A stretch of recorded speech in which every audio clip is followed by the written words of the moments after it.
Bismillahirrahmanirrahim. Assalamualaikum warahmatullahi wabarakatuh. Innal hamdalillah nahmaduhu wa nasta'inuhu wa nastaghfiruh wa na'udzu billahi min shururi anfusina wa min sayyiati a'malina. May yahdihillahu fala mudhillalah wa may yudlil fala hadiyalah. Asyhadu an la ilaha illallah wahdahu la syarikalah wa asyhadu anna Muhammadan abduhu wa rasuluh sallallahu alaihi wa ala alihi wa sahbihi wa sallama tasliman katsira amma ba'd. Qala Allah ta'ala fil Qur'anil Karim, ya ayyuhalladzina amanu taqullaha wal tanzur nafsum ma qaddamat lighad wattaqullaha innallaha khabirum bima ta'malun. Alhamdulillah bifadlillahi wa rahmatihi wa ihsanih. Kita bersyukur dengan memuji Allah Subhanahu wa taala yang dengan limpahan nikmat rahmat dan ihsannya di malam ini kembali Allah mudahkan kita untuk bermajlis di rumahnya dalam majelis ilmu, dalam majelis ibadah. Nah, setelah kita menunaikan sholat maghrib berjamaah sebagai syiar dari syiar-syiar Islam, dari syiar-syiar Allah, dan Allah Subhanahu wa taala telah berfirman di surat Al-Hajj, "Wa may yu'azzim sya'airallahi fa innaha min taqwal qulub." Dan siapa yang mengagungkan syiar-syiar Allah, maka itu termasuk dari ketakwaan hati. Mudah-mudahan apa yang kita amalkan diterima oleh Allah Subhanahu wa taala dan mudah-mudahan menjadi sebab dipermudahnya hisab kita nanti di hari kiamat. Allahumma amin ya rabb. Nah, insyaallah kita akan melanjutkan kajian kitab Al-Wasiyatus Sughra yang ditulis oleh Syekhul Islam Ibn Taimiyah rahimahullahu taala. Nah, kita berada di penghujung bagian kedua dari kitab ini, yaitu amalan terbaik setelah amalan wajib. Nah, yang hampir dikatakan ijma', amalan terbaik setelah amalan wajib itu apa? Zikrullah. Nah, berzikir. Zikir terbagi menjadi dua. Apa itu? Zikir muqayyad, mutlak. Jazakallah khair. Zikir muqayyad adalah zikir yang terikat dengan waktu dan keadaan. Sedangkan zikir mutlak adalah zikir lepas. Yang paling afdal dari zikir lepas atau zikir mutlak itu apa? La ilaha illallah. Tetapi di sana ada zikir lain, subhanallah, alhamdulillah, Allahu akbar, la haula wala quwwata illa billah. Bisa jadi zikir tersebut lebih afdal dari la ilaha illallah dilihat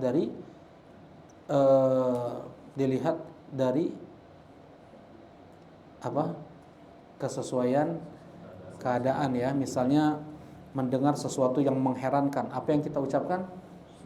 Subhanallah. Ya, seperti Rasulullah sallallahu alaihi wasallam, beliau heran mendengar Abu Hurairah radhiyallahu taala anhu, ya Rasulullah, fa inni ya Rasulullah, fa inni ala junub wa akrahu an ujalisaka wa ana ala ghairi taharah. Ya Rasulullah, aku dalam keadaan junub tadi dan aku tidak ingin duduk denganmu dalam keadaan aku belum bersuci. Nah, terkejut Rasulullah sallallahu alaihi wasallam, heran mendengar ucapan Abu Hurairah ini. Rasulullah mengucapkan apa? Subhanallah, innal muslima la yanjus. Ya, subhanallah, muslim itu tidak najis. Taib, sekalipun junub tidak najis.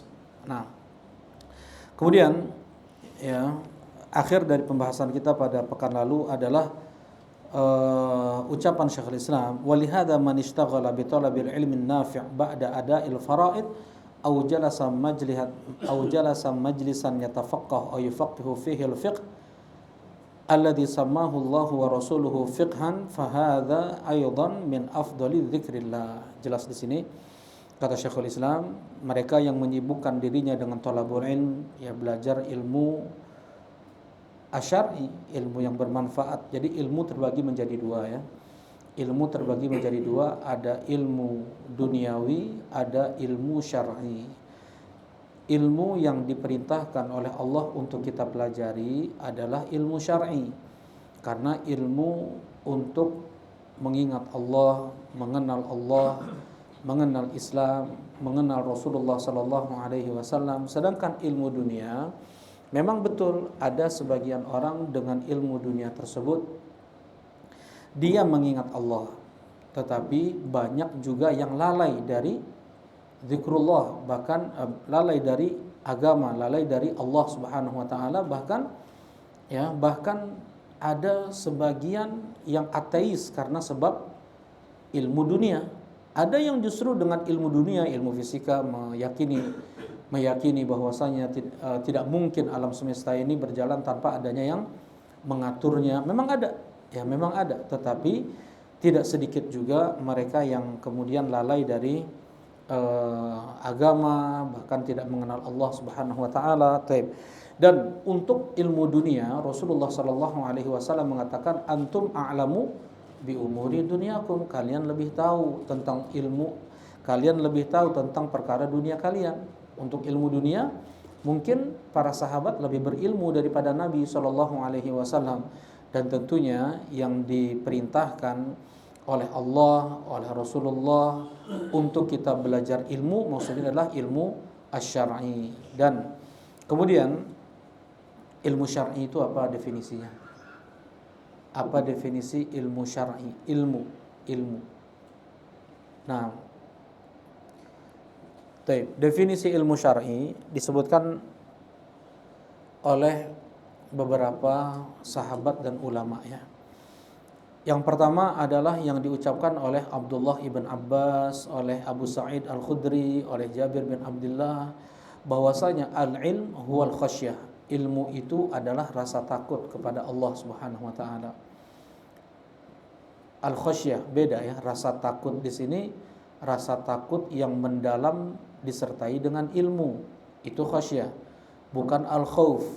Al-khauf rasa takut, tetapi kurang adanya ilmu pada al-khauf. Ya, tidak seperti al-khasyah. Karena itu Allah Subhanahu wa taala mengkhususkan al-khasyah itu untuk mereka para ulama, sebagaimana firman-Nya, innama yakhsyallaha min ibadihi al-ulama. Sesungguhnya yang memiliki khasyah kepada Allah hanyalah mereka para ulama. Ya, rasa takut dengan ilmu di sini maksudnya dia mengenal Allah Subhanahu wa taala, bagaimana dahsyatnya murka Allah, bagaimana dahsyatnya azab Allah di dunia, di alam barzah, di akhirat, sebagaimana yang dia baca, yang dia tadabburi di dalam Al-Qur'an dan hadis Nabi sallallahu alaihi wasallam. Itu yang menumbuhkan rasa khasyahnya. Dan terkadang seseorang dia mempunyai rasa khasyah sekalipun dia tidak memiliki perincian ilmu yang sangat dalam. Pada saat itu tetap dia dikatakan sebagai seorang alim. Dan seseorang yang dia memiliki perincian ilmu yang sangat dalam tetapi tidak menumbuhkan al-khasyah, maka dia tetap dikatakan jahil. Jelas ini insyaallah? Ya, baik. Nah, ini yang pertama, diambil dari ayat tadi ya, innama yakhsyallaha min ibadihi al-ulama. Sesungguhnya yang khasyah kepada Allah hanyalah mereka para ulama. Jadi bukan khauf. Kalau pernah Anda contohkan enggak antara khauf, bedanya khauf dengan khasyah? Bedanya khauf dengan khasyah, misalnya ada misalnya itu ada gimana? Itu contohnya ada harimau di kebun, ya tolong usir. Mungkin ada orang harimau, dia cuman dengar harimau itu galak gitu ya, dia cuman bawa sapu, bawa tongkat untuk musir harimau nih. Ya, dia nggak tahu hakikat harimau itu besarnya 2 kali manusia, ya kemudian cakarnya, taringnya, bagaimana dia yaftarish, yaitu buas, memang memangsa, ya sekali terkam tidak bisa lepas. Nah, ada orang yang tidak tahu tentang harimau, dia hanya tahu harimau gitu. Tapi kalau sekarang hampir mustahil ya. Ini hampir kalau sekarang hampir mustahil. Misalnya ini contoh. Baik. Harimau apa itu? Dikiranya mungkin kucing liar atau apa, dia bawa sapu, dia bawa kayu ke belakang ke kebun, taunya ngelihat kucingnya 2 kali kerbau besarnya. Akhirnya matilah dia ya. Jadi karena itu khauf. Jadi apa namanya? Takut tidak disertai dengan ilmu, kurang rasa takutnya. Tapi kalau misalnya ada harimau tuh di belakang, ya dia langsung bawa AK-47, langsung bawa bazooka ya. Selesai urusan. Nah ini takut yang disertai dengan ilmu, itu bedanya al-khauf dengan al-khasyah. Setiap muslim takut kepada Allah Subhanahu wa taala, pasti ya, tetapi yang memiliki khasyah hanyalah mereka para ulama. Dan ilmu di sini Anda sampaikan tadi, diulangi lagi, adalah dia yang betul-betul mengenal Allah dari ayat Al-Qur'an dan hadis Nabi, bagaimana dahsyatnya murka Allah, azab Allah ya di dunia, bagaimana dengan maksiat yang dilakukan oleh manusia bisa Allah ubah manusia tersebut menjadi babi-babi dan kera-kera, atau Allah turunkan untuk mereka azab hujan batu dibalikan tanah. Bismillahirrahmanirrahim. Assalamualaikum warahmatullahi wabarakatuh. Alhamdulillah, wassalatu wassalamu ala rasulillah, amma ba'd. Kita melanjutkan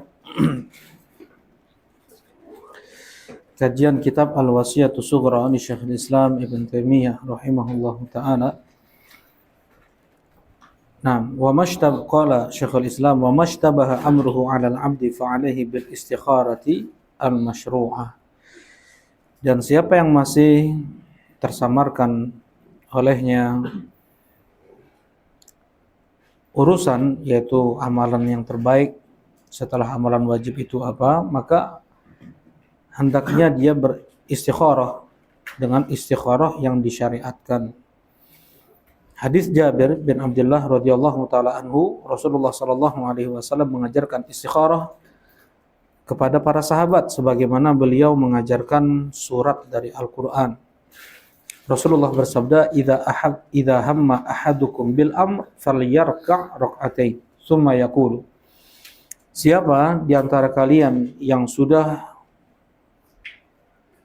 berkeinginan untuk melakukan sesuatu, maka salatlah 2 rakaat. Kemudian dia mengucapkan. Nah, jadi ini pula lah yang dirajihkan oleh Syekh Sulaiman Ar-Ruhaili hafizahullah taala, bahwasanya doa istikharah itu dibaca setelah salam. Ya, setelah salam. Ya. Karena di sini Rasulullah menggunakan kalimat summa.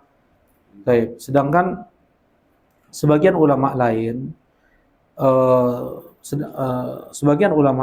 tetap membaca doa istikharah itu di penghujung salat sebelum salam. Dan memang doa terbaik adalah ketika dibaca ketika sholat, ya, ketika sholat. Nah, sebagaimana tadi ana sampaikan ucapan Abu Bakar As-Siddiq radhiyallahu taala anhu kepada Rasulullah SAW, ya Rasulullah, alimni du'aan ad'u bihi fi sholati. Ya Rasulullah, ajarkan kepadaku doa yang aku baca ketika sholat, ya, di dalam sholat. Baik.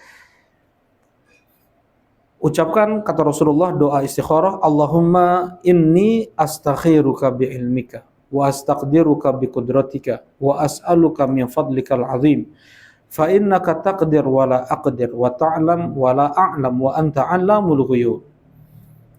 Nah, ya Allah, aku meminta kepadamu yang terbaik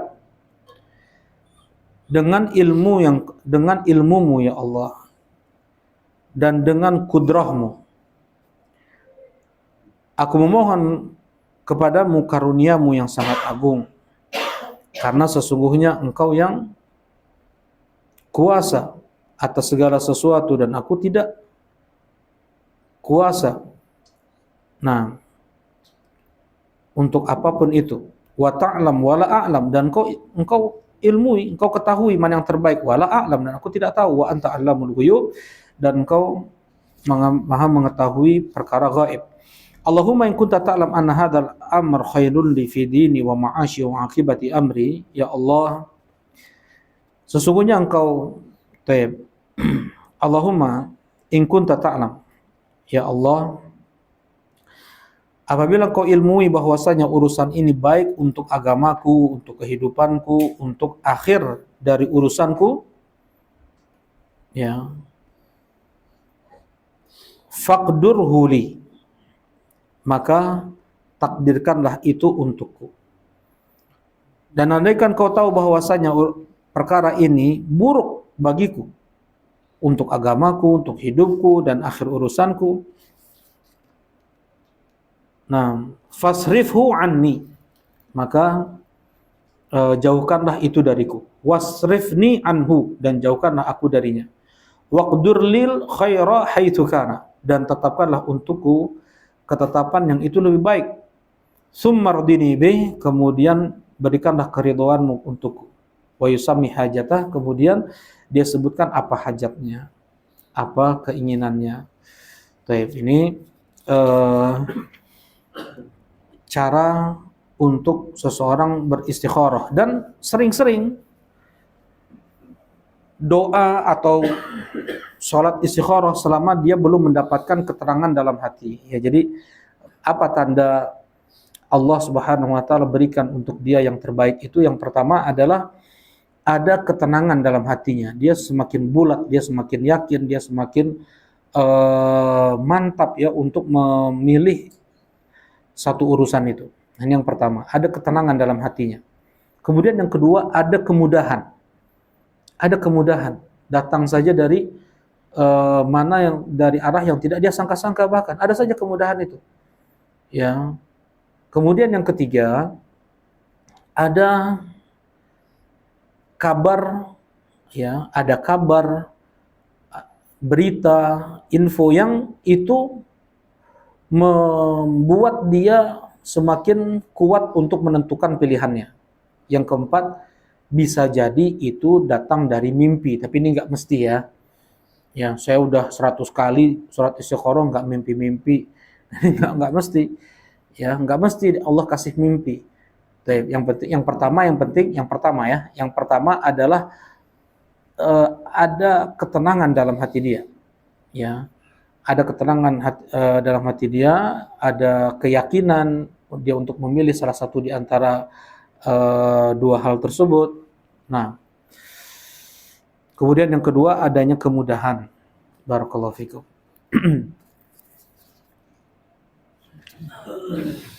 Famana dima man istakhara Allah Ta'ala, dan tidak ada seorang pun yang dia menyesal setelah meminta, ya, setelah meminta yang terbaik kepada Allah Subhanahu wa taala. Enggak pernah ada yang menyesal. Baik. Wal yuksir, dan jangan sampai dia terburu-buru, ya, tergesa-gesa. Qad da'autu, aku sudah beberapa kali doa tapi enggak juga dikabulkan oleh Allah. Nah, ini tanda Allah tidak akan kabulkan doanya. Sebagaimana sabda Nabi, yustajab li ahadikum ma lam ya'jal. Allah akan kabulkan doa kalian selama kalian tidak terburu-buru. Dia mengatakan, aku telah berdoa berulang kali tapi tidak juga Allah kabulkan doaku. Nah, ini diantara sebab Allah tidak kabulkan doanya, terburu-buru, tergesa-gesa, ya. Nah, wal yukthir min dzalika wa minad du'a, perbanyak doa istikharah tersebut. Perbanyak doa, ya, meminta kepada Allah Subhanahu wa taala, fa innahu miftahu kulli khair, karena itu adalah kunci dari segala kebaikan. Wala ya'jal, jangan dia terburu-buru. Fayaqulu qad da'autu falam yustajab li, dia mengatakan aku sudah berdoa berulang kali tapi tidak Allah kabulkan. Nah, dan yang perlu diperhatikan juga adalah adab dalam berdoa, ya.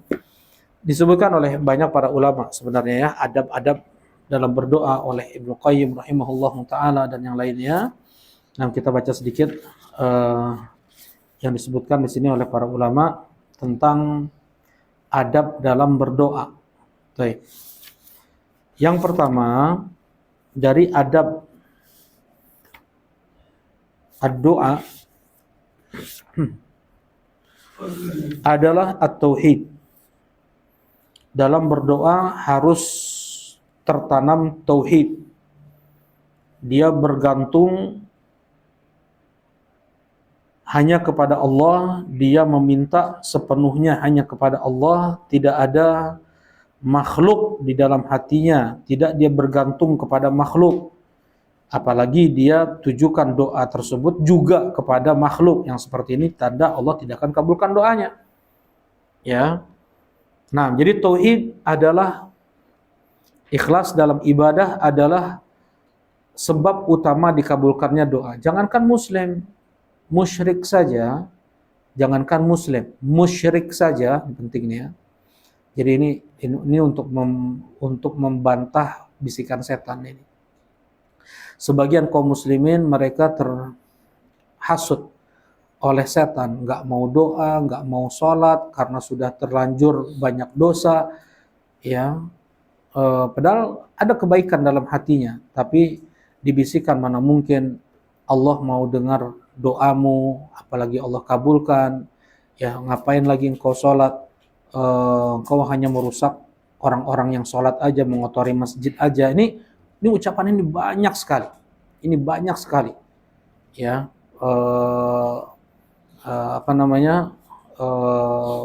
atau perasaan-perasaan seperti ini dari bisikan syaitan itu ada. Jawabannya bantah bisikan tersebut dengan jangankan muslim fasik, kafir musyrik saja apabila dia berdoa hanya kepada Allah ikhlas, Allah akan kabulkan doanya. Diulangi lagi ya. Orang musyrik kafir saja, kalau seandainya dia berdoa hanya kepada Allah, Allah akan kabulkan doanya. Ini dikatakan oleh Syekh Muhammad ibn Shalih bin Utsaimin rahimahullahu taala. Mana dalilnya? Allah Subhanahu wa taala berfirman, "Fa idza rakibu fil fulk da'awullaha mukhlishina lahuddin falamma najjahum ilal barri idza hum yusyrikun." Kata Allah Subhanahu wa taala, dan apabila mereka berlayar dengan perahu dan kapal mereka, ya mereka dihadang dengan ombak, dengan badai, da'awullaha mukhlishina lahuddin, musyrik nih. Mereka berdoa kepada Allah dengan mukhlis, dengan ikhlas. Mereka nggak ingat Lata, nggak ingat Uzza, nggak ingat mana. Yang mereka ingat hanya Allah. Mukhlis, betul-betul ikhlas. Semurni ini mereka ingat Allah Subhanahu wa taala. Nggak ada dalam hati mereka lagi Lat, Uzza tuh nggak ada lagi. Kotoran warna hijau, warna coklat, warna apa tuh udah nggak ada lagi. Ya, dalam hati mereka. Maksudnya kotoran-kotoran Lata, Uzza, mana itu nggak ada lagi. Bersih, mukhlis. Lahuddin, Allah kabulkan. Falamma najjahum ilal bar, ketika Allah selamatkan mereka, najjahum. Allah yang mengabulkan doa mereka, bukan? Allah kabulkan, Allah selamatkan mereka. Najjahum, ini najjahum, najiyah, ya, yaitu yang asalnya dia berada dalam hal yang sangat mengkhawatirkan. Ya orang yang sudah sakit parah gitu, kemudian dia bisa selamat, dia bisa sembuh, itu dia najat. Nah, seseorang yang dia berada di lautan seperti ini, badai, ombak, udah terguling, dia bisa naik lagi macam-macam, kemudian dia selamat, itu artinya apa? Najat. Seseorang muslim dalam kehidupan sehari-harinya banyak fitnah syubhat, fitnah syahwat, dia bisa lolos tetap di atas istiqomah di atas Al-Qur'an dan Sunnah, dia sudah najiyah. Man huwa mithlana al-yawm washabi, yang seperti aku dan sahabatku hari ini. Wahabi ini semua dia dituding, dicela, difitnah, dituduh, dia tetap di atas jalan Nabi SAW. Dan itu katakan najiyah, firqatun najiyah, kelompok yang apa? Selamat. Ya, jadi najah itu bukan yang mulus-mulus saja, enggak dikatakan najiyah, enggak.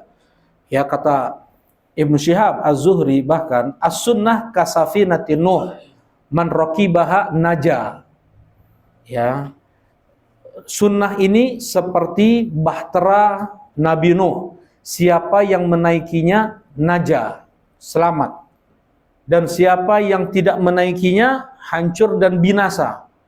Nah, jelas ya. Jadi najah itu sesuatu yang sudah dia terombang-ambing, kena. Ya udah darurat. Nah, falamma najjahum, dan ketika Allah yang menyelamatkan mereka, Idahum yusyrikun. Ilal barri, Allah selamatkan mereka ke daratan, syirik lagi mereka ini. Nah, dengan dalil ini bahwasanya tauhid adalah sebab utama untuk dikabulkannya doa seseorang. Betul, nanti akan dibahas juga sama anak. Cuma sedikit aja. Itu apa? Kita tahu hadis. Siapa yang makanannya haram, pakaiannya haram, minumannya haram, tumbuh daging dari yang haram, mana mungkin Allah kabulkan doanya? Seperti itu kan? Ya, ini alal agrab. Ini hukum ini apa? Aglabiyah. Aglabiyah ini apa? Hukum kebanyakan. Ya, hukum memang kebanyakan seperti itu, Allah nggak akan kabulkan dia. Tapi ada satu waktu, sekalipun dia musyrik, sekalipun dia zalim, sekalipun dia zalim, berarti zalim ini dia berarti yang mengambil hak orang lain, dia makan dari harta yang haram nih. Fattaqi da'watal mazlum fa innahu laisa bainahu wa bainallahi hijab, kata Rasulullah sallallahu alaihi wasallam. Jauhi oleh kalian doa orang yang dizalimi, karena tidak ada antara dia dengan Allah itu hijab. Dalam tambahan riwayat, sekalipun dia kafir, sekalipun dia fasik, sekalipun dia kafir, kalau dia dizalimi, dia berdoa kepada Allah, Allah akan kabulkan doanya. Padahal dia zalim, dia melakukan kezaliman juga, kafir, mana enggak zalimnya enggak? Ya, makan riba, orang-orang Yahudi itu, tapi ada saja dikabulkan oleh Allah doanya, gitu ya. Jadi hukum aglabiyah, kebanyakannya yang makan haram seperti itu tidak akan dikabulkan doanya, tapi ada satu waktu kapan Allah kabulkan doa dia. Jelas ini ya. Barakallahu fikum. Allah pilih. Nah, ini yang pertama. Kemudian yang kedua, berdoa itu dengan bertawasul. Bertawasul menyebut nama-nama Allah yang husna. Kata Allah Subhanahu wa taala, walillahil asmaul husna fad'uuhu biha. Sesungguhnya Allah itu memiliki nama-nama yang husna, berdoalah kalian dengan menyebut nama Allah yang husna itu. Surat Al-A'raf ayat 180. Nah, jadi sesuaikan dengan hajat kita, sebut nama Allah di sana.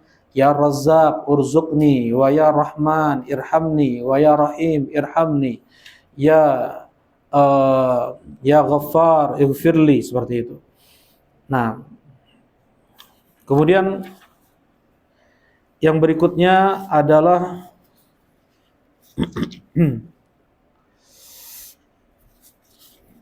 nah, berdoa dengan suara yang lirih, dengan suara yang lirih, tidak dikeraskan, tidak juga nggak ada suara, tidak dikeraskan, tidak juga tidak ada suara. Nah, Allah Subhanahu wa taala berfirman di surat Al-A'raf ayat 55, ud'u rabbakum tadarruan wa khufyah innahu la yuhibbul mu'tadin. Ya, berdoalah kalian kepada Rabb kalian dengan tadarru', rasa rendah, rasa harap, rasa bergantung, bersama mohon gitu ya. Wa khufyah, dan suara lirih. Baik. Jangan juga teriak-teriak doa. Dalam berdoa enggak boleh teriak-teriak. Ya, Rasulullah sallallahu alaihi wasallam bersabda, "Irba'u ala anfusikum." Tenang kalian. "Innakum la tad'una asamma wala ghaiba." Kalian tidak berdoa kepada yang tuli atau gaib. "Innakum tad'una sami'an qariba wa huwa ma'akum." Kalian berdoa kepada yang Maha mendengar, yang Maha dekat, dan Dia bersama kalian. Nah, jangan juga diam, kalau bisa ya, kecuali di saat sujud atau di waktu-waktu ya karena Anda ya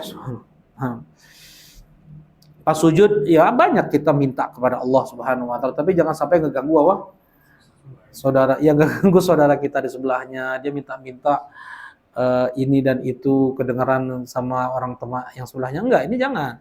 Tapi pas sedang sholat tahajud kah mungkin kita ya ada suara lirih kita ucapkan, kita minta pada Allah Subhanahu wa taala. Kemudian yang berikutnya adalah al-ilhah. Al-ilhah itu merengek. Ya, merengek. Tadi juga dalilnya tadarruan, itu merengek artinya. Nah, memohon-mohon, memelas-melas. Ya. Kemudian yang berikutnya, jangan pas doa itu ketika butuh, ketika sulit, ketika darurat saja, tetapi di setiap waktu, ketika kita sedang senang, ketika kita sedang sehatnya, ketika sedang banyak rizki, kita doanya apa itu? Biasanya udah lupa tuh doa ketika senang. Allahumma inni as'aluka al-mazida min fadlih. Allahumma nas'aluka al-mazida min fadlih. Ya Allah, aku memohon kepadamu tambahan lagi karunia yang kau berikan kepadaku. Ya Allah, aku memohon kepadamu lebih lagi karunia yang telah kau berikan kepadaku. Allahumma nas'aluka al-mazida min fadlihi. Allahumma nas'aluka al-mazida min fadlihi. Baik. Kenapa? Karena Rasulullah sallallahu alaihi wasallam bersabda, "Man sarrahu ayastajiballahu lahu 'inda syada'id wal karb falyukthir du'a fir raha." Siapa yang mau dikabulkan doanya ketika sulit, ketika darurat, maka perbanyaklah doa ketika lapang. Ya.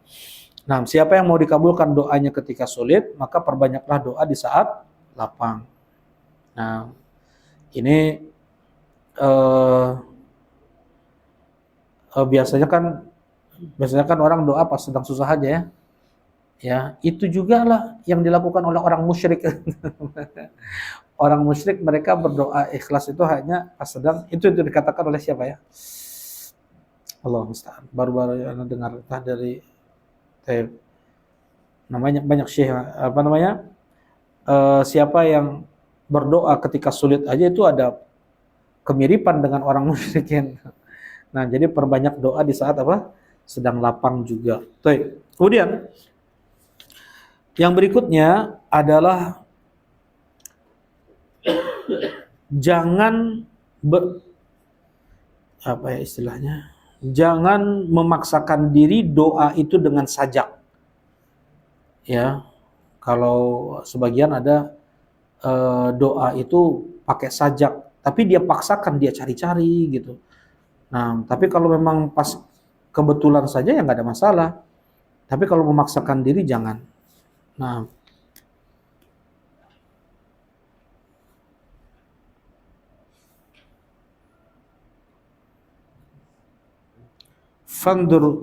fandur as-saj'a minad du'a fajtanibhu. Kata Rasulullah SAW, ingat, lihat sajak dalam doa, jauhi oleh kalian.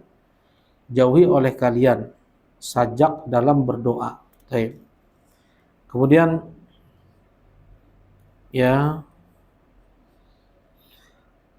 diulang doa itu sampai 3 kali.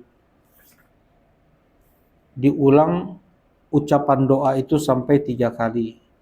Hadis Abdullah ibn Mas'ud ketika Rasulullah SAW beliau berdoa, Rasulullah SAW mengulangnya sampai 3 kali. Allahumma alaika bi Quraisy, Allahumma alaika bi Quraisy, Allahumma alaika bi Quraisy. Wa kana idza da'a thalathan, ini hadis Anas bin Malik kalau Anda tahu. Ini Rasulullah apabila berdoa, beliau ulang sampai 3 kali. Wa idza sa'ala thalathan, apabila Rasulullah memohon kepada Allah, beliau memohon sampai mengulang 3 kali.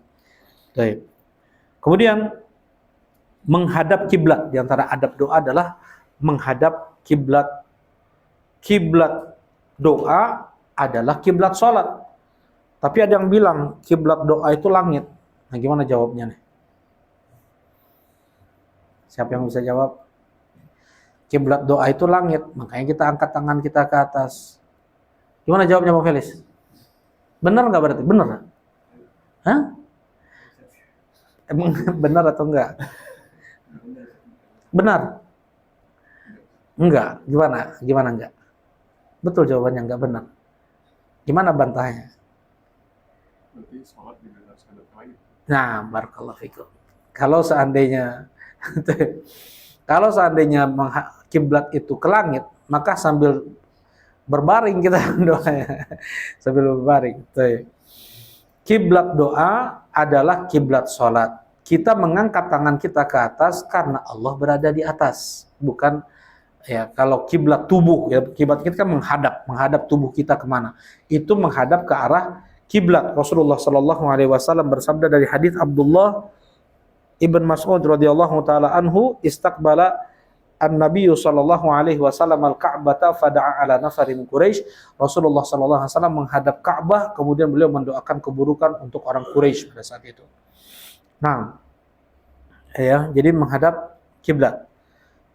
Ya, kemudian mengangkat kedua tangan. Ini adabnya, mengangkat kedua tangan sebagaimana hadis yang sangat masyhur, innallaha hayyun sittir, sesungguhnya Allah Subhanahu wa taala itu Maha Pemalu, ya. Dan Allah malu apabila uh, Allah malu apabila tidak mengabulkan doa seorang hamba yang dia mengangkat kedua tangannya dan tidak dikabulkan doanya. Baik. Mengangkat kedua tangan, dan banyak sekali hadis Rasulullah SAW mengangkat kedua tangan ketika berdoa, tsumma rafa'a yadayhi wa qala Allahumma ighfir li Abi Amir Ubaid. Allahumma ighfir li Abi Amir Ubaid. Ya, kemudian Rasulullah SAW mengangkat kedua tangannya dan beliau berdoa, ya Allah ampunilah Abu Amir Ubaid. Kemudian yang terbaik yang terbaik juga dilakukan adalah berwudu sebelum berdoa. Rasulullah Shallallahu Alaihi Wasallam ketika mau mendoakan sahabat beliau minta dulu air wudu. Beliau berwudu, kemudian beliau berdoa. Nah, beliau berwudu, beliau mengangkat kedua tangan menghadap kiblat, kemudian beliau berdoa. Kemudian, nah ini ada hadis ya dihasankan oleh Syekh Al-Albani rahimahullahu taala. Sholawat dulu sebelum meminta. Rasulullah SAW bersabda, kullu du'ain mahjub hatta yusalla ala nabi. Setiap doa itu mahjub. Mahjub itu tertutupi. Ya, dalam riwayat yang Anda dengar dari Syekh Sulaiman Ruhaili adalah tertahan di langit. Tidak sampai kepada Allah sampai dia bersolawat untuk Nabi. Nah, kemudian perhatikan waktu-waktu mustajab. Waktu-waktu mustajab. Waktu-waktu mustajab seperti akhir malam. Ya, kenapa? Karena Allah Subhanahu wa taala turun ya ke langit dunia. Ya, dan berkata, siapa yang, kalau Allah turun ke langit dunia berarti arsy-nya kosong dong, Alif. Alif. Hah? Gimana? Enggak, tetap ya. Ketika Allah turun ke langit dunia, tetap Allah di atas arsy, tetap Allah di atas seluruh makhluknya. Kita nggak tahu bagaimana turunnya Allah ke langit dunia. Yang jelas Allah itu turun. Kita paham kalimat turun, tetapi tidak ada dalil penjelasan ketika Allah turun ke langit dunia, Allah lepas dari arsy-nya, Allah berada di antara makhluknya. Enggak. Ya, Allah tetap di atas seluruh makhluknya, Allah tetap di atas arsy-nya. Barakallahu fikum. Dan akal kita tidak bisa menempuh apa yang seperti apa sifat Allah Subhanahu wa taala. Nah, kemudian waktu mustajab di antaranya pula jadi kata Allah Subhanahu wa taala, siapa yang berdoa pada saat ini akan kukabulkan, siapa yang minta pada saat ini akan kuberi, siapa yang minta ampun pada saat ini akan kuampuni. Nah, kemudian fi adbaris sholawat, di penghujung salat. Ya. Di penghujung salat. Kata Rasulullah sallallahu alaihi wasallam, man ista'adha minal arba' falyakhtarid du'a ma syaa. Siapa yang sudah meminta perlindungan dari 4, Allahumma a'udzubika min adzabi jahannam, min adzabil qabr, min fitnatil mahya wal mamat, wa min syarri fitnatil masiihid dajjal. Kata 4 loh yang kita mintakan. Falyakhtarid du'a ma syaa. Kemudian pilihlah oleh dia doa apapun yang dia mau. Ya, pilihlah oleh dia doa apapun yang dia mau. Jadi ini waktu dikabulkannya doa dalam sholat. Ada juga hadits Asma binti Abi Bakar As-Siddiq radhiyallahu taala anha, Rasulullah sallallahu alaihi wasallam bersabda, siapa yang setelah selesai sholat betulan, bukan di penghujung sholat, setelah salam, siapa yang bertasbih 10 kali, bertahmid 10 kali, bertakbir 10 kali, ya, kemudian dia berdoa, maka Allah akan kabulkan doanya. Ya, ini pun sahih hadisnya. Baik. Kemudian yang disebutkan juga di sini oleh Syekhul Islam, wa indal adzan, maksudnya antara adzan dan iqamah. Antara adzan dan iqamah. Baik.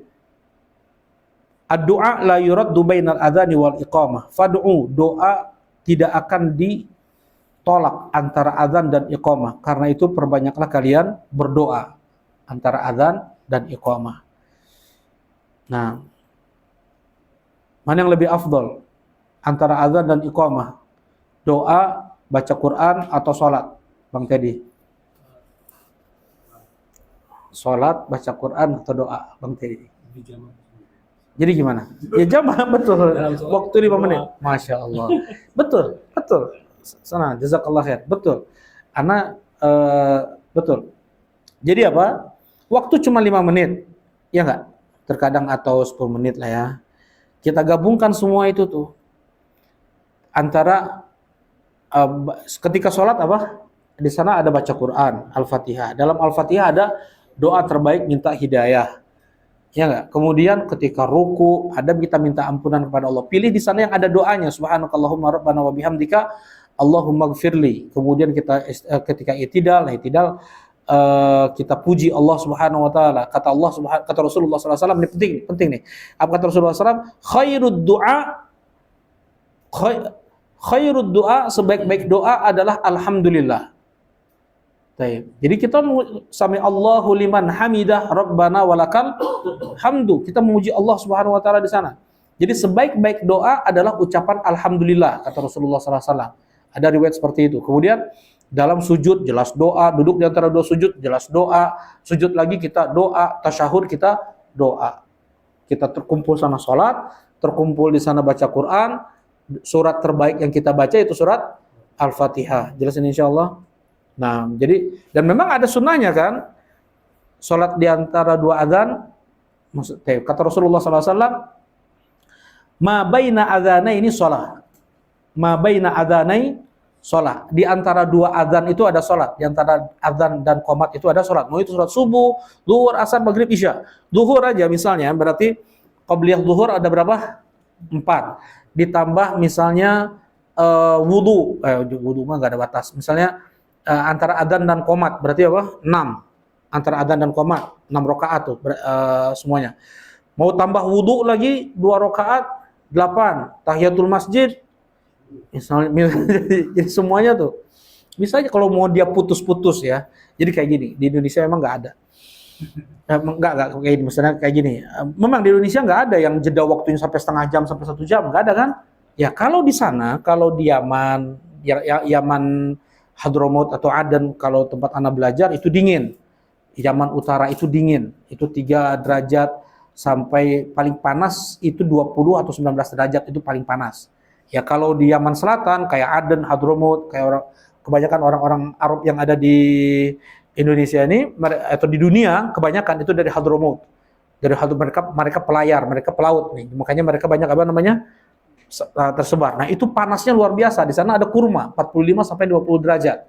Ya, nah, untuk sholat zuhurnya ini sholat azan jam 12 misalnya, itu sholatnya qomatnya itu bisa jam 1 atau jam setengah 2. Memang sunnahnya pun seperti itu. Sunnahnya diakhirkan. Jadi sebagian kita nih yang ada teman-teman yang dari utara, Yaman Utara ke selatan ke Hadramaut, ke tempat Syekh Abdullah. Ya, Syekh Abdullah Ibn Umar Al-Mar'i hafizahullah. Kemudian dia ngelihat tulab di sana agak aneh. Habis adzan mereka istirahat, tidur. Kok tidurnya habis adzan tidur? Kenapa tidur? Nanti masih lama katanya.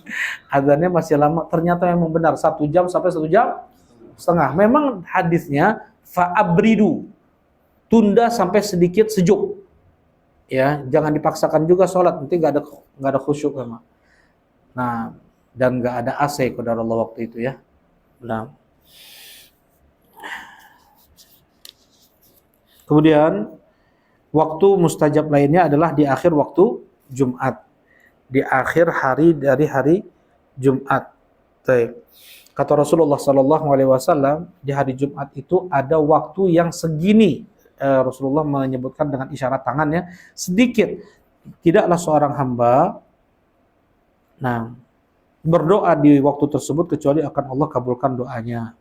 Kapan waktu tersebut? Nah, Rasulullah sallallahu alaihi wasallam mengatakan dalam hadits Abu Hurairah, wa huwa fi shalah, dalam keadaan dia salat.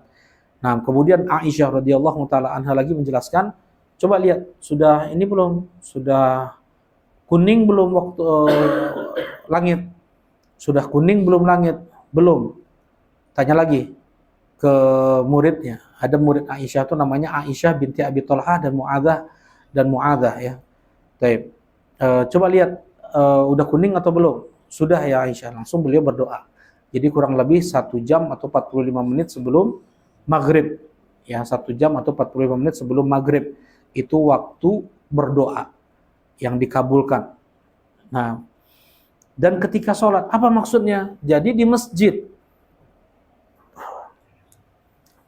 Dipahami oleh sebagian ulama, di antaranya oleh Syekh Muqbil rahimahullah ta'ala dan para masyayikh yang lain, untuk menggabungkan banyak hadis tentang waktu dikabulkan doa di hari Jumat itu adalah di penghujung hari di hari Jumat dan dikerjakan itu di masjid.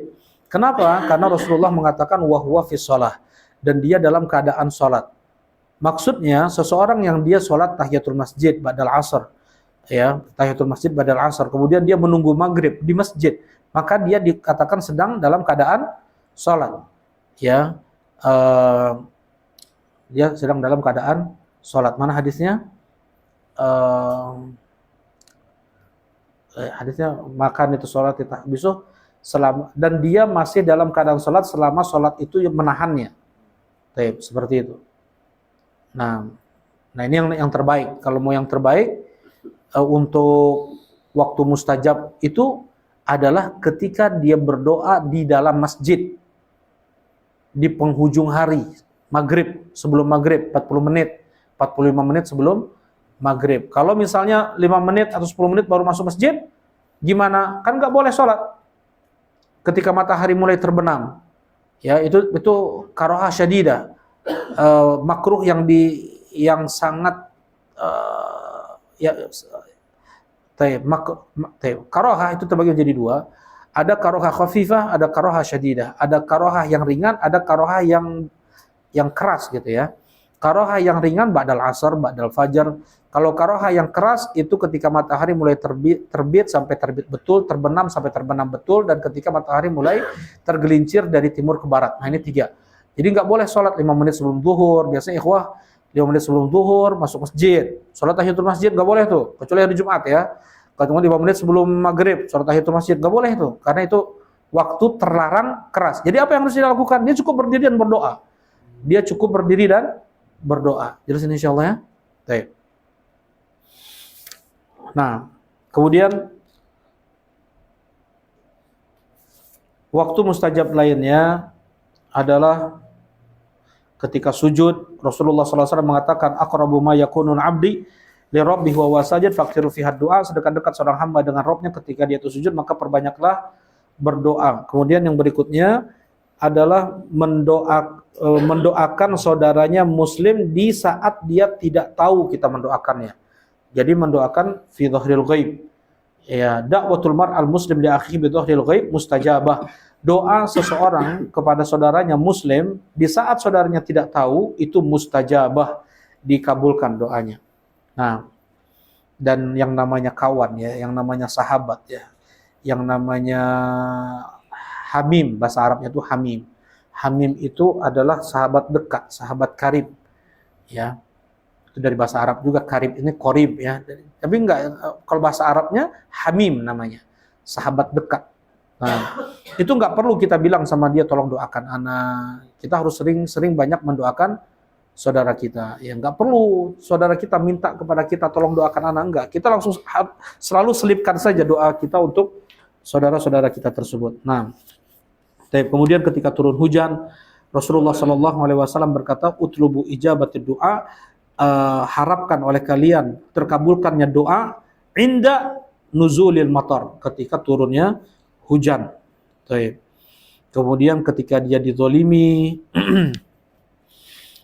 kemudian doa kebaikan orang tua untuk anaknya, doa keburukan orang tua untuk anaknya, doa musafir, doa orang yang berpuasa. Rasulullah SAW bersabda, salas da'awat mustajabat, 3 doa yang dikabulkan oleh Allah tidak diragukan lagi. Da'watul walid ala waladihi, doa keburukan orang tua untuk anaknya. Da'watul musafir, doa seorang musafir. Wa da'watul mazlum, doa orang yang dizalimi. Dalam riwayat yang lain, salas da'awat la turat, 3 doa yang tidak ditolak oleh Allah. Da'watul walid li waladihi, doa kebaikan orang tua untuk anaknya. Doa orang yang berpuasa dan doa orang yang safar. Kemudian Ada pertanyaan di sana, kenapa kok ada doa yang tidak dikabulkan oleh Allah? Tidak dikabulkan oleh Allah, yang pertama sebabnya adalah al-istija'lu fid du'a. Apa tadi Anda bilang? Yang pertama, ada sebab tidak dikabulkan doa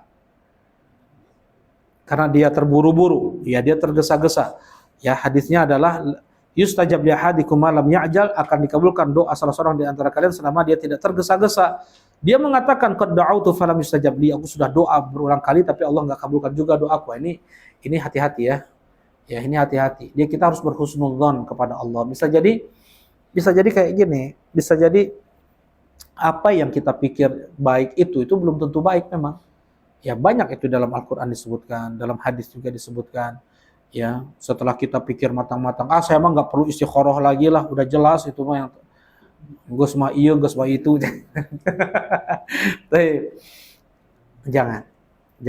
Yang kita sangka baik itu belum tentu baik untuk agama kita, belum tentu baik untuk hidup kita, untuk akhir dari kehidupan kita. Naudzubillah ya.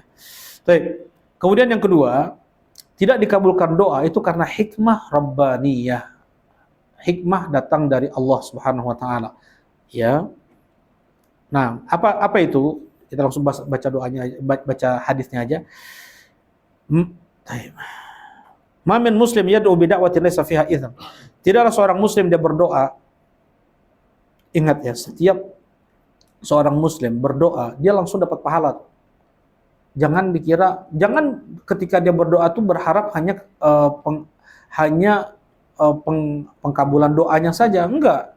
Tapi dia berdoa itu dia sudah pasti dapat pahala, Ya, kalau dia berdoa kepada Allah ikhlas karena Allah, enggak ada riya di sana. Setiap doa dia panjatkan, minta apapun, minta garam sekalipun.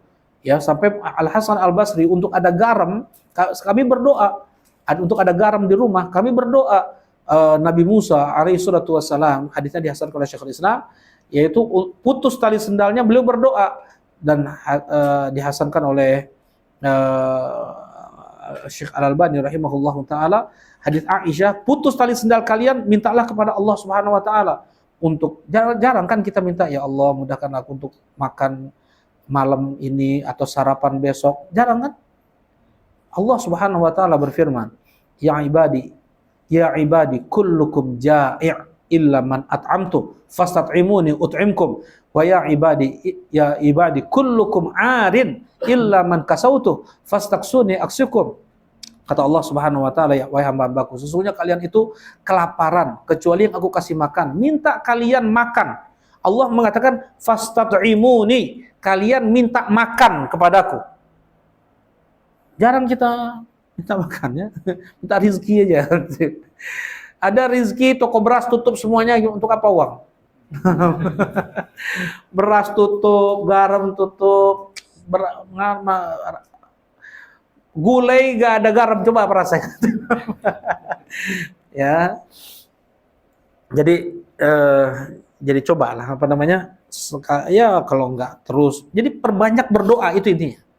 Banyak berdoa, minta makan kita doa, ya wahai hamba-hambaku, sesungguhnya kalian tuh telanjang kecuali yang aku kasih pakaian, minta kalian pakaian kepadaku.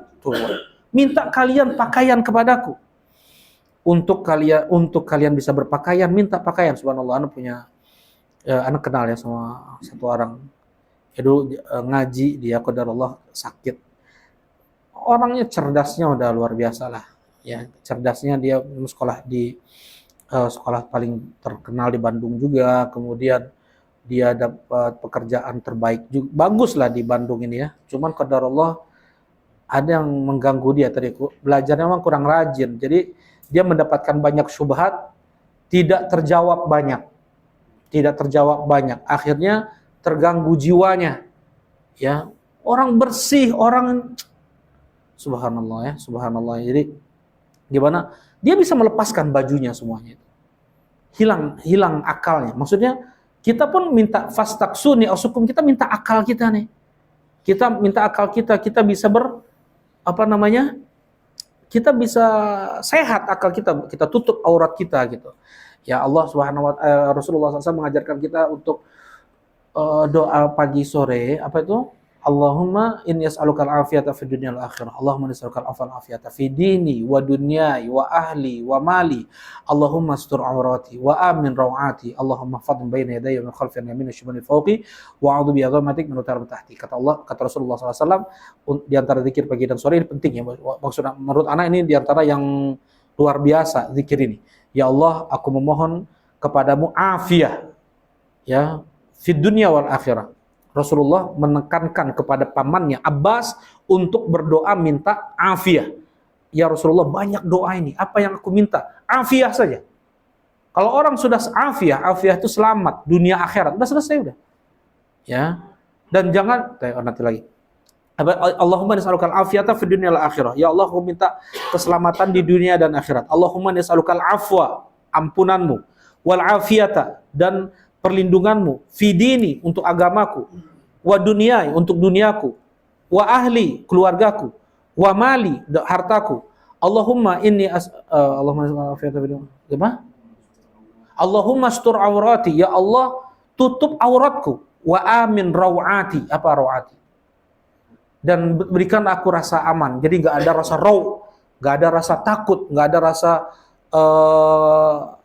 nggak ada rasa tertekan gitu. Jadi minta keamanan, perlindungan dari Allah Subhanahu wa taala. Allah menyautubi. Apa lagi? Allah. Nah, ya Allah, lindungilah aku. Jadi gimana? Nah, ya Allah, lindungilah aku baina yadai, dari depan. Jangan ada yang membahayakanku dari depan, dari belakang, dari kanan, dari kiri, dari atas. Dan dikhususkan Allah menyautubi min al-utara min tahti. Ya Allah, aku berlindung kepadamu untuk tidak aku ditelan dari bawah. Jadi makhluk itu bisa memberikan, bisa ya, dengan tetap dengan izin Allah Subhanahu wa taala membahayakan kita itu dari segala penjuru tadi nih. Depan, belakang, kanan, kiri, atas. Kalau bawah, yang bisa melakukan itu hanya Allah Subhanahu wa taala. Karena itu minta perlindungan tadi dikhususkan. Jangan sampai aku ditelan dari bawah. Ini dari Allah Subhanahu wa taala. Jadi mutlak. Jadi makhluk nggak bisa memberikan bencana gitu ya, atau nggak bisa menyerang dari bawah gitu. Nah, tidaklah seorang muslim dia berdoa dengan doa yang tidak ada dosa di sana. Dosa, gimana berdoa dosa? Berdoa tapi melampaui batas, itu maksudnya ya.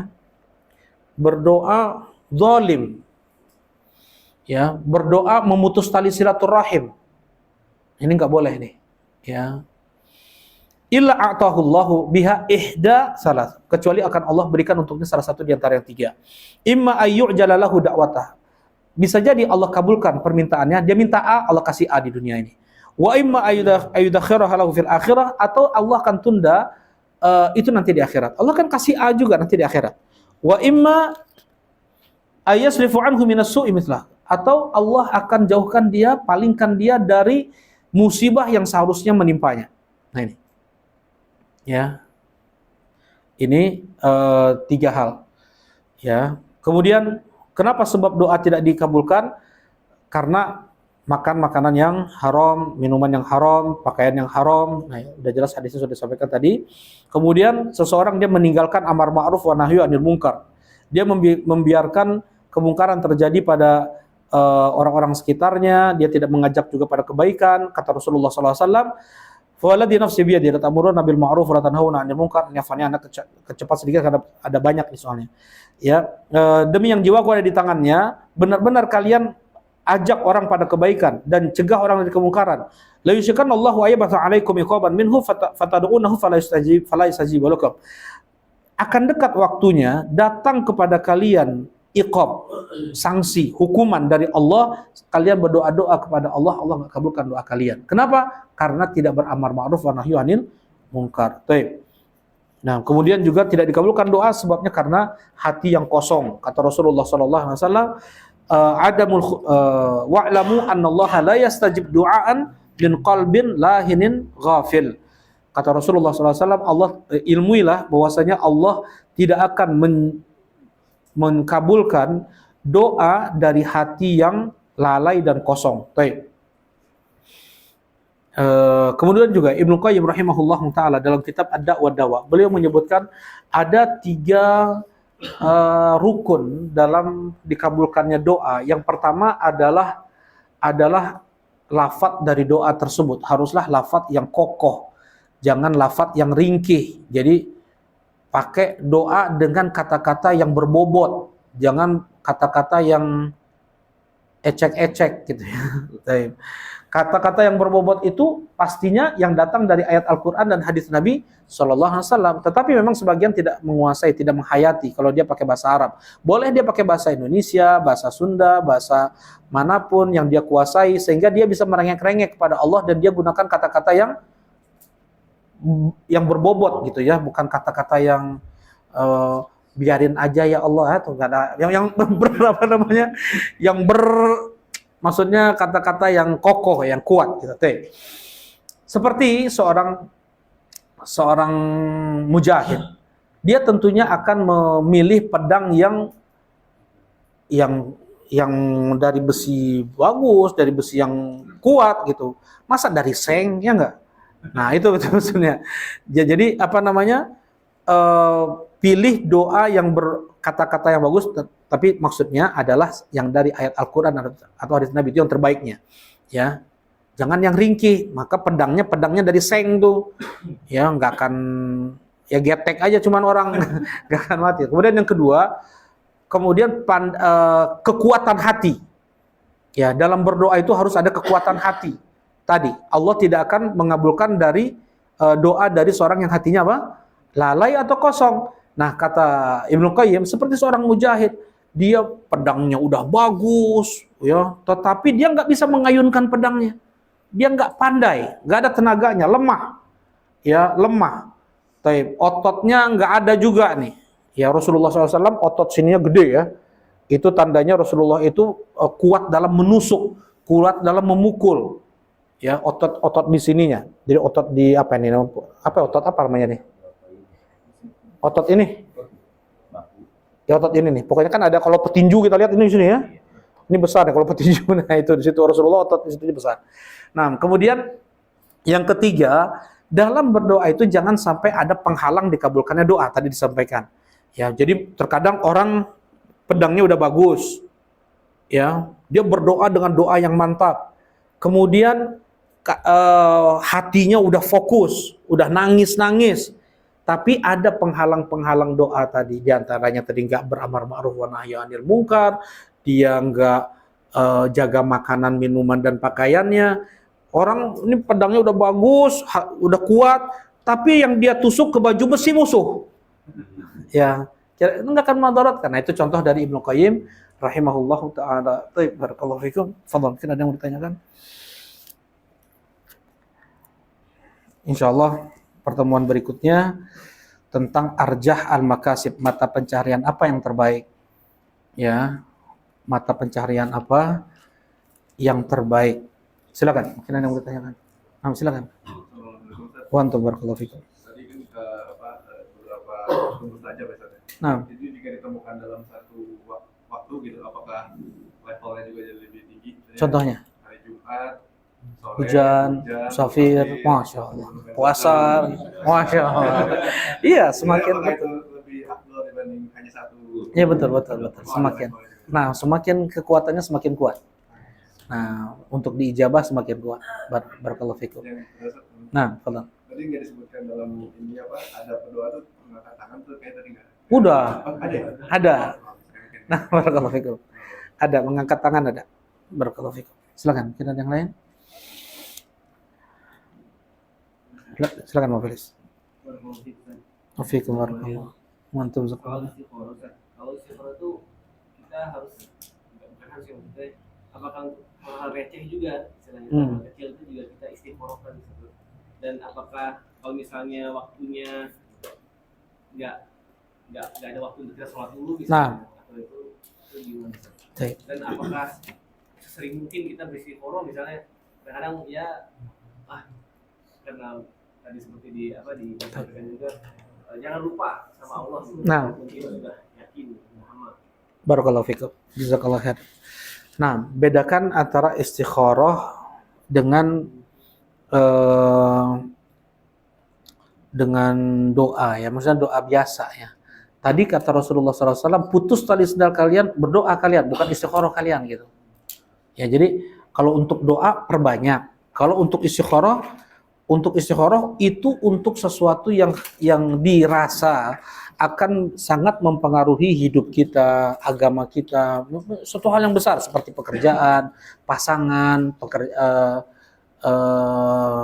rumah, ya, untuk itu hal-hal yang besar karena kan nggak setahun 2 tahun nikah ya nggak maksudnya ini untuk sampai meninggal jadi untuk hal yang apa namanya yang besar gitu, wallahu alam. Dan untuk hal yang tadi bukannya kita nggak doa juga kata Rasulullah, putus tali sendal kalian doa. Tadi punya uang sekalipun tutup toko pas pemilu pas kemarin aja tuh tanggal 14 tutup toko semua, toko patau aja nggak ada yang jualan orang. Jadi bisa aja kan, itu terjadi kan. Maksudnya minta sama Allah kemudian cuman ada di mana gitu, bisa jadi khair insyaallah. Nah, berdoa. Ya, silakan lanjut. Pengalaman Nah, beberapa kali kita kadang terbesit misalnya kayak ya. wah kayaknya ini makan ronde enak nih misalnya, Ya.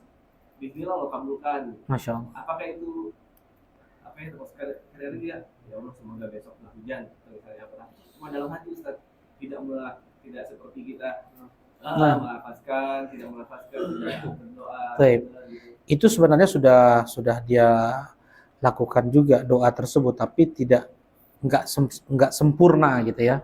Udah berdoa juga dia. Ya kalau terucap sekalipun nggak mengangkat tangan, ya Allah mudahkanlah parkir. Lo nggak dapat parkir, bisa coba kita muter-muter sampai 3 kali nggak dapat parkir. Itu sering di Bandung ini. Nah, doa jadi Allahumma yassirna bil mauqif, itu bahasa Arabnya ya. Ya Allah mudahkanlah aku dapat parkiran gitu. Iya. Enggak, doa juga itu termasuk doa. Barakallahu fiik. Antum jazakumullah khair. Bahkan anak-anak nggak sepakat ya, maksudnya sebagian ulama mengatakan nazar itu cukup dengan kekuatan hati. Nah, itu enggak. Tadi kan kekuatan hati aja mungkin ya, Bang Felis ya. Itu sudah masuk sebenarnya. Tapi sebagian ulama sampai lebih daripada itu, nazar saja itu sudah cukup dengan kekuatan hati, nggak terucap. Nah, ini anak nggak sepakat. Maksudnya apa? Nazar itu harus terucap dengan lisan, tidak cukup dengan kekuatan hati. Nah, karena lafadznya nazar tuh kalimat tersebut terucap gitu, nggak hanya dalam hati. Cukup kali ya. Nah, kita cukupkan kajian kita di malam ini. Subhanakallahumma rabbana wa bihamdika asyhadu an la ilaha illa anta astaghfiruka wa atubu ilaik. Assalamualaikum warahmatullahi wabarakatuh.